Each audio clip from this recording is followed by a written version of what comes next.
Hello mga boss! Gusto ko lang i-share, may nabili ako na Tolsen. Galing siyang Tolsen, whole core bit. So, pangbutas ng bato or slab na gagamitin.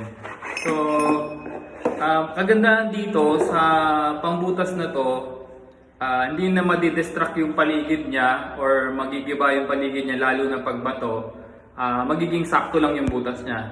Halimbawa may dadaanan na tubo at kailangan dumaan sa pader or sa slab. Ito yung gamit namin. Subukan natin gamitin itong pangbato na pangbutas. So, akala ko nung una pangkahoy lang at pambakal. So, meron din palang pambato. So, first time namin gagamitin to from Tolsen whole core bit. Subukan natin. Ang size nito is number 3 for 80 mm. Tingnan natin kung hindi na madidistract yung paligid niya or masisira. Tingnan natin kung sakto lang yung butas. So guys, mamaya pakita ko sa inyo kung paano namin gagawin.